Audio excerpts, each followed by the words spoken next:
So this is some of the area that was destroyed in, I'd say 2011, I think, 12. Yeah. This was a lot of moose yard here. You know, through the Measures to Harmonize process, we would have removed, you know, a lot of these blocks for the moose habitat. You know, there was bear dens identified here, wolf dens. So a lot of that was destroyed, you know, because we weren't able to complete the work needed. Yeah. So they blocked everybody from coming in here. Yeah, With we were put it under injunction, and you know most of the community were already in conditions from the highway blockades. Okay. Yeah, so we were like breaching our conditions by being here. That's why we had such a small number for the Pagan. Yeah. There was, you know, some community members, you know, that were banned from coming back to the community after the blockades on the highway. But they couldn't come home? They couldn't come home. They were forced out. You know, but that's all it's always been about, is the extraction of the natural resources. You know, for Quebec. You know, they've tried so hard, you know, to kill the agreement that they've had with us. Mm-hmm. You know, they even went as far as, you know, causing division in the community.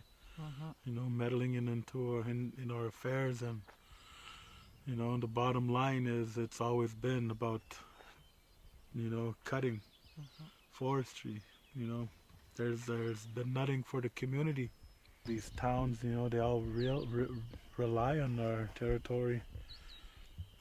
You know, and we've always said, you know, we have to find a way to coexist with all users of the land, and you know, the animals, you know, the trees, the people, and through this trilateral agreement, you know, that's where, you know, we get a say in how we manage this territory, and you know, that's why Quebec doesn't like it, you know, because we're gonna have a voice in it. What we need is a good co-management plan, you know, resource revenue sharing, you know, expansion of the reserve. Mm-hmm. You know, we need all that, and I think that's the way we're going to, you know, survive. You know, is by us having a voice in these developments that happen on our territory. Quebec spends a lot of money when we set up blockades there. Mm-hmm. Yeah, they spend a lot. You know, from the 2008 highway blockades and Pagan, you know, Esden, they spent almost, you know, last time I heard was close to $1 million. Huh. You know, just transporting all these cops from Montreal. They bring helicopters, they bring backhoes, they come prepared to remove Yeah, but a I mean, mountain. if they spent that money working a relationship, Mm-hmm. how much further ahead would they be? Yeah, You know, instead of wasting it. yeah. You know, we always preferred to, you know, cooperation instead of confrontation. You know, let's work this out.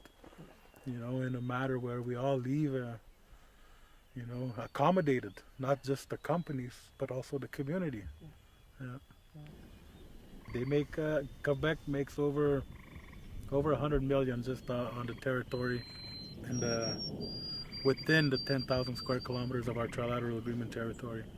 100 million, and nothing comes back to the community. Nothing. No, no training dollars, no nothing. There was that. I remember hearing about one of the blockades where they were tear gassing people. Mm, that was on the highway 117 in 2008. There was elders, children, you know, that were being tear gassed. I don't know. I never forget about that day. You know, all we wanted was you know, a say. You know, but it was more for Quebec anyway. They didn't send anybody down, you know, to negotiate. Instead, they sent the riot police. You know, them they just they weren't for talking. They were sent down to remove the blockade. We had a lot of people that got charged for that, arrested, banned from coming back to the community. You know, it was a hard time. Mm.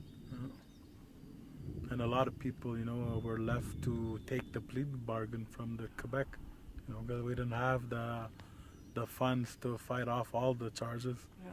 You know, so we had to like pick and choose, I guess, you know. But there was some people that you know, that ended up with a criminal record, or you know, but we knew the consequences. We knew what we were getting ourselves into, Mhm. so we didn't mind. Mhm. Mhm.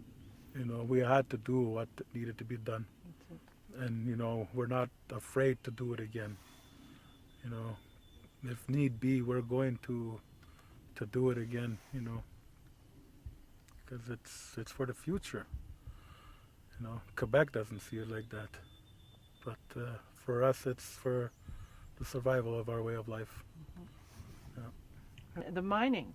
Hmm. That'll be. I've heard that's the next thing that they want to do. Is they want to come in with the mining, Yeah, like copper mine. Is that what they're? yeah. Well, there's a company called Copper One, and they found some samples on the territory. You know, they found deposits of copper and nickel.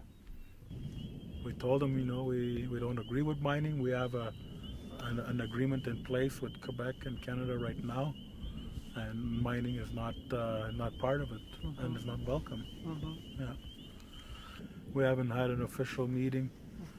You know, we're trying to avoid all that consultation. You know, I've just been going to their annual general assembly and you know, just delivering the message that the community is going to set up blockades and block their company. That's it. I mean, if they even there's even in place now they consult and consent.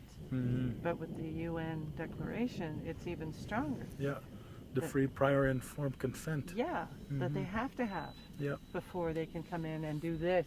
yeah. You know. Yeah, so it's important that we get that UNDRIP, and Yeah. you know, there's a lot of useful information there that we could use.